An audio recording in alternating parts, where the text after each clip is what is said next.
en la provincia de Jujuy. Pero ahora tenemos a un politólogo, abogado también, que la verdad que es un lujo para nosotros que hable con Trentino. Ustedes saben, el streaming menos visto de la Argentina. Igual, bueno, ustedes que son unos 10, cuéntenle a sus amigos que Lucas Romero va a charlar con nosotros. Hola Lucas, ¿cómo está? Rosario Agostini te saluda, buen día. Buen día, Rosario. ¿Cómo andan ustedes? Un placer. Muy bien, muchas gracias. Bueno, Lucas, primero, por supuesto, muchas gracias por sumarte a Trentina. Y quería una mirada tuya, una primera mirada tuya de una síntesis o un análisis de lo que pasó, todo lo que pasó la semana pasada, que concluye finalmente con una cadena nacional donde el presidente claramente le habla a los propios, esta es mi interpretación, ya que lo que dice que va a penar a los legisladores, va a mandar una ley para penar a legisladores que aprueben un presupuesto que contengan, digamos, déficit, bueno, es inconstitucional, pero al margen de lo que yo piense o de lo que me parece a mí, me gustaría una síntesis de todo lo vivido la semana pasada. ¿Cómo lo ves? Bueno, vamos a leerlo como un síntoma. A Y ver, visto como un síntoma, nos estaba dando, digamos, evidencia de la dificultad que atraviesa el sistema político, que es la incapacidad para construir consensos y producir decisiones, porque en última instancia de eso se trata un sistema político. sí. Es un conjunto de reglas, procedimientos que asumimos como legítimo para que quienes integramos una sociedad lo utilicemos para tomar decisiones colectivas. Y digo esto porque el rasgo más distintivo de la naturaleza de este proceso político que tenemos en la escena es particularmente ese.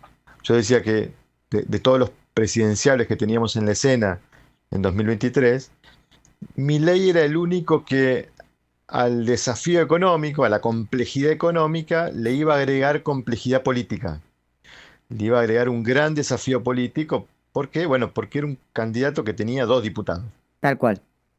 Entonces, una vez que se produce el resultado de que Milei llega a la Casa Rosada, obviamente Milei tiene esa tendencia de tratar de imponer interpretaciones que son muy convenientes a sus intereses, pero digo, la elección de Milei en la que Milei construye una mayoría de 55,7% de los votos era la segunda vuelta que estaba realizándose para resolver quién iba a ser el titular del Poder Ejecutivo. En el momento en que hubo que elegir legisladores para integrar el Poder Legislativo, Milei sacó el 30% de los votos. Ahí está el origen del problema. Ok. Entonces, A ver, discúlpame la sí, interrupción, ya parezco, viste, los de los medios nacionales que están apurados, pero discúlpame la interrupción. Quiero remarcar, me parece súper interesante lo que dijiste. A ver, cuando la sociedad tenía que elegir legisladores nacionales, a los legisladores y a Milei le da el 30% de los votos. Cuando debía elegir el Poder Ejecutivo finalmente a través del balotaje, le da el 56%. sí, con un agravante para entender esa mayoría como una mayoría que eligió a Milei. eh, Digo agravante porque va en demérito de esa interpretación. Claro, es la única opción de cambio que le quedó a la gente. Ujú. Entonces, en ese contexto, Milei construye una mayoría, porque tenía enfrente como rival a alguien que representaba la continuidad, y la verdad es que mire por donde uno mire las encuestas y el clima de opinión durante el 2023, la demanda de cambio era mayoritaria.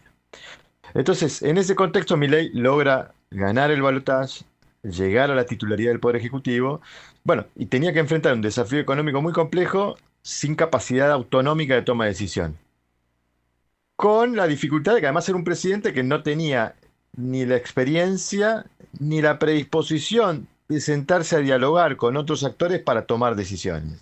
Ujú. Y ahí yo digo, a Milei se le creó una suerte de gobernabilidad de excepción, porque ni Cristina Kirchner tuvo 2 años sin presupuesto.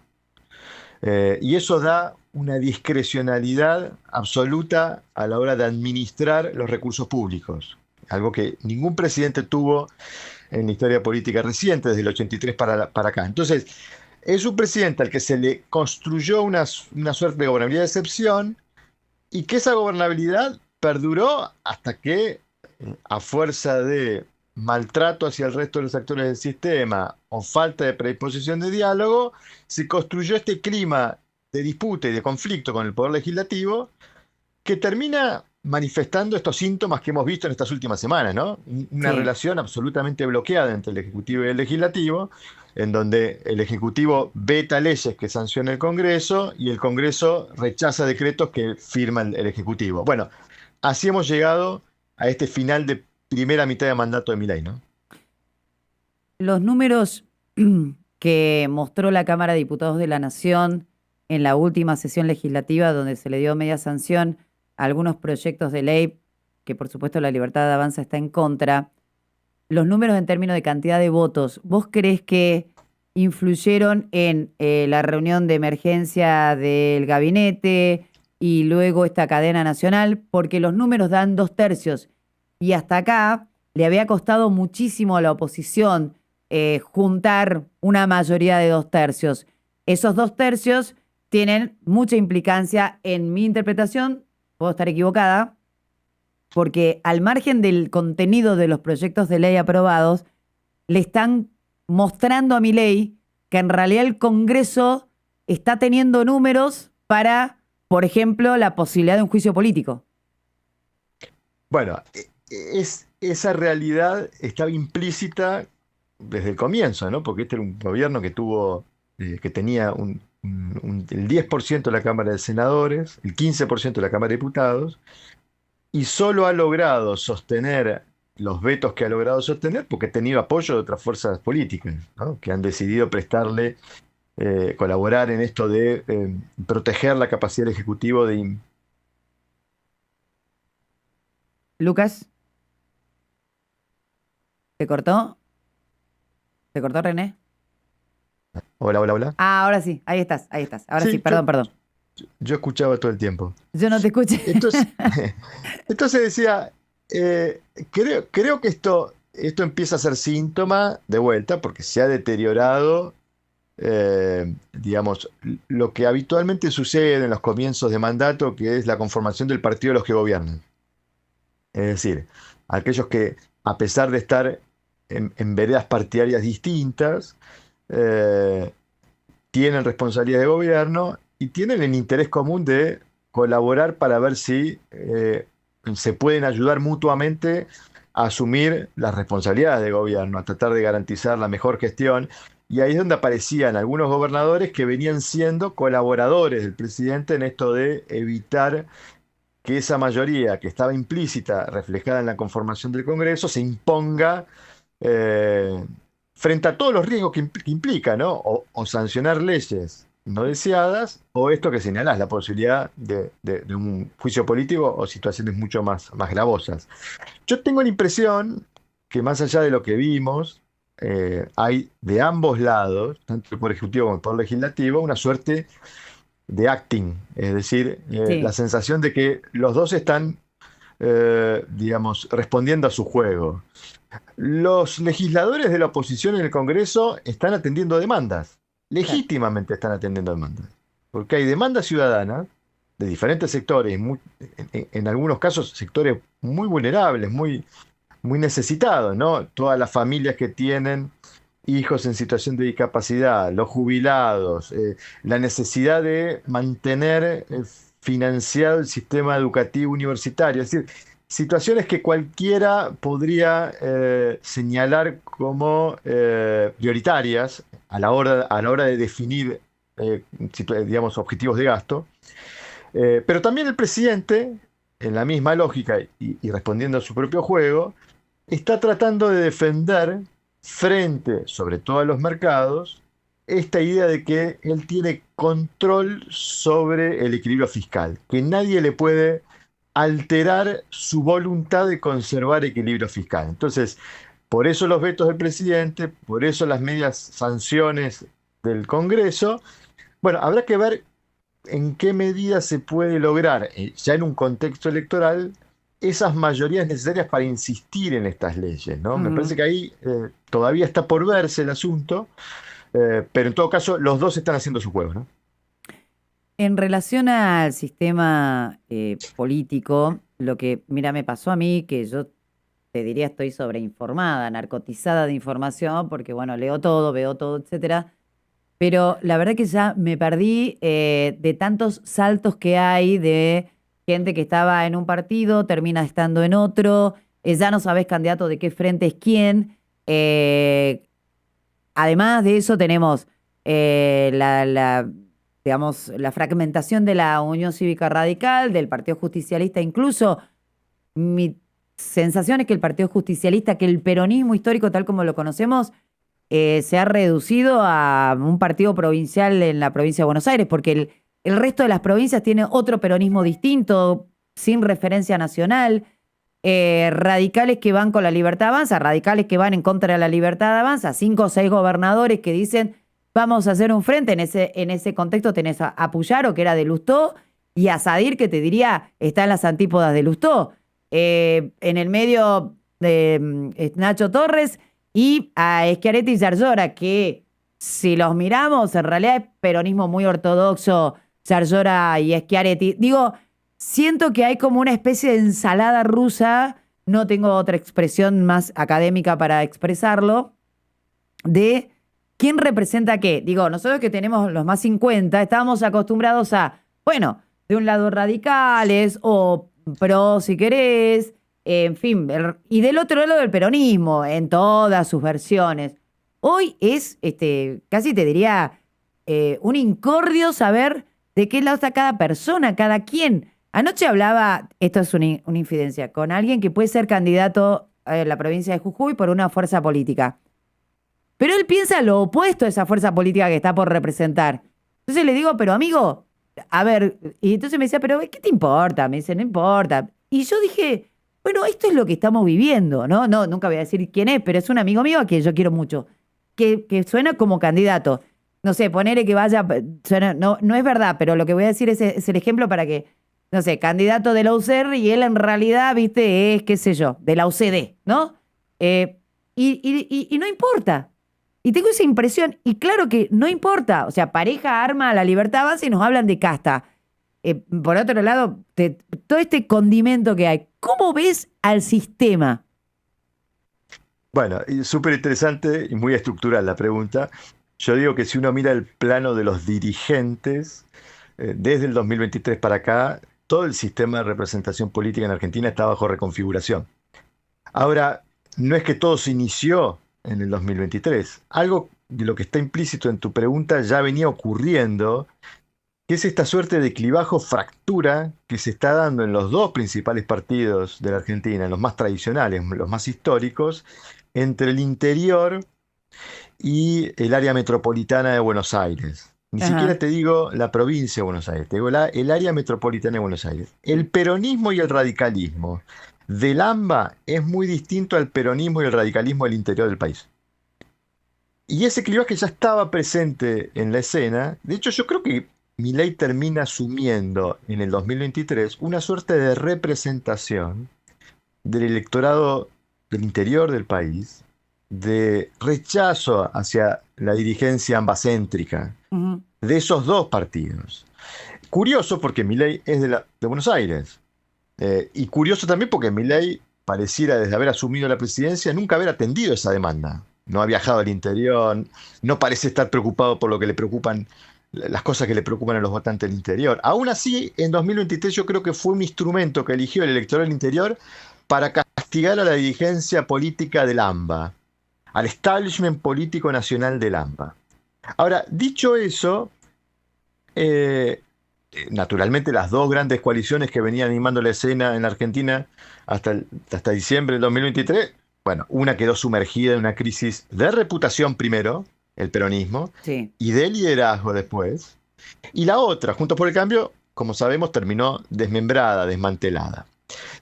Ahora, si uno mira la escena no desde el plano de los dirigentes, sino desde el plano de la gente, ahí la cosa cambió mucho menos, o está mucho menos bajo reconfiguración. A ver. Pareciera haber, desde el punto de vista de la gente, dos grandes sectores sociales, que quizás tienen matices y diferencias respecto a lo que piensan, pero se identifican por lo que rechazan.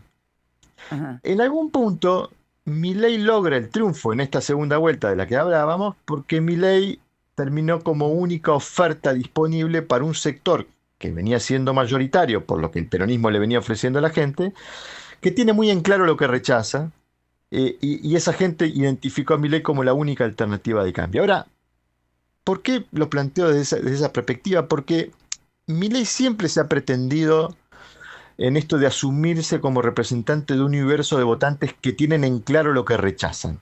Por eso estamos viendo esta campaña de La Libertad Avanza, Ujú. ¿no? Es kirchnerismo libertad, Sí, porque es la mejor forma que tiene Milei de hablarle a un sector muy amplio y que ese sector, digamos, simpatice con esa idea.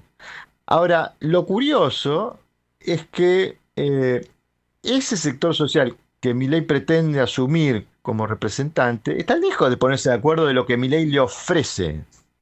Ya no como digamos, sentimiento de rechazo, sino en sentido positivo. claro. Porque pareciera ser lo que Milei le ofrece a ese electorado una suerte de antikirchnerismo kirchnerista. Y ahí es donde me parece que aparecen los problemas y las dificultades para que Milei pueda amalgamar un liderazgo en toda esa masa de votantes que se terminó inclinando por Milei el 19 de noviembre del 2023, ¿no? Mm. La cosmovisión, que por momentos es extrema y radical de Milei, de su sistema de valores sociales, esto se pudo ver muy claramente en lo que fue el discurso de Davos, una cosmovisión absolutamente minoritaria. Digo, lo que piensa Milei, lo que piensa Laje o lo que piensa Nicolás Márquez, Sí, lo piensa un sector muy minoritario de la Argentina. ok. Entonces, ahí es donde aparece este conflicto de querer asumirse como representante de un sector social que tiene claro lo que rechaza, pero que no le acepta a Milei lo que Milei le ofrece. Claro. Y ahí aparece la dificultad para poder atrapar todo eso. Veremos cuánto de ese sector social Milei puede atrapar en este turno electoral, pero claramente cuando uno ve la estrategia política, bueno, lo ve a Milei de vuelta tratando de atraparlos por lo negativo, ¿no? Es decir, vengan conmigo que juntos rechazamos aquello. Ujú. Pero cuando Milei se tiene que poner a ofrecer algo positivo, ahí es donde aparece el riesgo de que, a mi entender, a Milei le aparezca el no peronismo no mileísta, que no comulga con muchas de las formas y de las ideas que Milei ofrece, ¿no? La sensación de la partición en tercios que ocurrió en realidad en octubre del 23, es decir, había un sector, yo siempre digo que digamos, en realidad el resultado de ocurrido en octubre del 23 es que casi el 60% de los votantes positivamente eligieron dos tipos de populismo, uno de izquierda y otro de derecha, y digamos, un tercio eligió al antipopulismo en ese momento expresado por Patricia Bullrich, pero Patricia Bullrich no la Patricia Bullrich de hoy dentro de la Libertad Avanza, sino en el medio de un contexto de una fuerza política que tenía o que representaba otros valores y demás. Yo, por supuesto, estaría charlando contigo hasta las 15, más o menos 15, 16 horas, pero yo sé que es imposible. Y como soy periodista y soy curiosa, preguntarte finalmente si tenés números respecto de septiembre próximo o a octubre, o qué te parece cómo viene esa elección. A mí me parece importante la elección de la provincia de Buenos Aires en septiembre. Algunos dicen que no. No sé. Sí, a ver, yo digo, la elección en la provincia de Buenos Aires es una elección que se presenta bastante polarizada entre dos opciones. No es una rareza, es lo que ha venido sucediendo en las últimas elecciones en la provincia de Buenos Aires. Allí parecieran estar muy bien amalgamados esos dos sectores sociales que se rechazan mutuamente. Por eso la estrategia del gobierno de campaña de plantear esa interpretación dual. Eh, Todavía con mucho nivel de indefinición en el resto. Sí. Veremos si eso se canaliza a través de alguna de las ofertas alternativas a la polarización. Pero en todo caso, una elección bajo disputa, sin un claro ganador, y que puede ser importante porque eso puede construir el clima hacia la elección de octubre. En relación a la elección de octubre, yo digo, veo un gobierno que naturalmente, siendo oficialismo y la capacidad que tienen los oficialismos de estructurar una oferta a escala nacional, le permiten encaminarse a una elección que probablemente lo vea la Libertad Avanza como la fuerza más votada a nivel nacional. Lo que nos resta saber es cómo se va a construir el resto de las ofertas, para saber en qué medida nos acercamos un poco más a ese escenario que vos planteás, de 3/3, o si efectivamente estamos más cerca de un escenario de dos protagonistas o dos sectores protagónicos a escala nacional, ¿no? Porque más allá de las diferencias internas que hay dentro del peronismo ha logrado estar un poquitito más unido de lo que había estado en 2017, cuando Sí. Cambiemos Sí. ganó en aquella elección. Así que va a ser interesante el resultado para ayudarnos o aportarnos evidencia de en qué medida se está reconfigurando el sistema de representación política, muy en línea con esta duda que vos tenés, ¿no? De si estamos en un escenario de tercios, como en octubre del 2023, o pareciéramos estar encaminándonos a un escenario más bipolar, ¿no? Lucas, te agradezco realmente la deferencia de charlar con nosotros. Te comprometo también al aire para seguir, que nos ayudes a pensar. Por ejemplo, una de las cuestiones que tengo siempre es cómo hay que leer la elección de septiembre, donde la provincia de Buenos Aires tiene una cosa que en general en las provincias no tenemos, que son 8 secciones electorales diferentes, etcétera, y cómo tenemos que leer el resultado electoral de octubre, teniendo en cuenta toda esta disparidad de fuerzas políticas que vamos viendo. Así que nada, un millón de gracias y espero que tengamos la oportunidad de seguir conversando. Rosario, es un placer y cuando quieran estamos acá para compartir reflexiones sobre lo que está pasando en materia política. Abrazo enorme, muchísimas gracias. Un abrazo. Chao, chao. Adiós. 11:23 en toda la